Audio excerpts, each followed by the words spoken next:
இந்த சட்டப்பேரவையில் பல முறை ஆட்டோவில் எடுத்துகிட்டு வந்து சவாரி விட்டுருப்பேன். ஆனால் இந்த பேரவைக்குள்ளேயும் என்னால் வர முடியும்னா அது எங்கள் அண்ணன் தளபதியால் மட்டும்தான் முடியும், வேற யாரால முடியாது. பல முறை விட்டுட்டு போயிருப்பேன். ஏன்னா இந்த இடத்துல வந்து ஒரு சாமானியனும் வந்து நிற்க முடியும்னா அதுக்கு எங்கள் அண்ணன் தான். இந்த நேரத்தில் எங்கள் அண்ணனை பற்றி நன்றி சொல்லி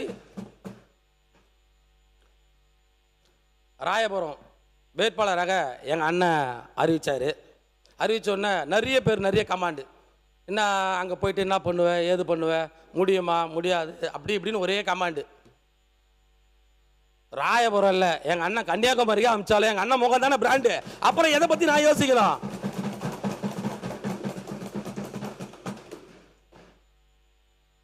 ரிசல்ட் அன்னைக்கு தான் எல்லாருக்கும் தெரியும் இப்படின்னு.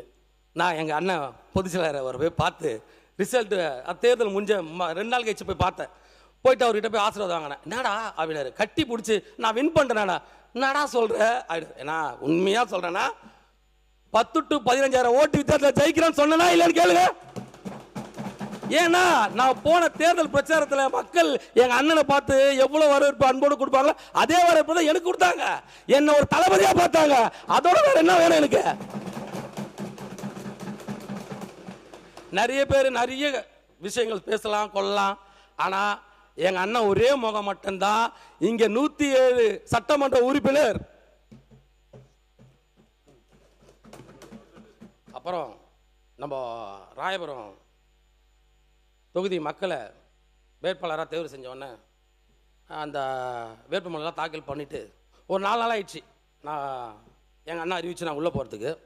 அப்போ நான் உள்ளே போகும்போது அந்த மக்கள் உள்ளே போகிறதுக்கு முன்னாடியே மக்கள்லாம் கேட்க ஆரம்பிச்சிட்டாங்க, என்ன நம்ம அண்ணன் வேட்பாளர் தேர்வு பண்ணிட்டாரு, ஏன் அவர் வரல அப்படின்னு சொல்லிட்டு கேட்டாங்களா. எல்லாம் பகுதி வட்டம் மாவட்டம்லாம் சொன்னாங்க, ஏங்க எல்லாரும் கேட்டுனுக்குறாங்க நீ எப்போ வருவீங்க, வரேன்னு. ஏன்னா எங்கள் அண்ணங்களை ஆசீர்வாதம் வாங்கினோம் பார்த்தீங்களா, இவன் தான் நம்ம வேட்பாளர் சொல்லிட்டு மக்கள் எல்லாருமே என்ன கேட்டாங்க.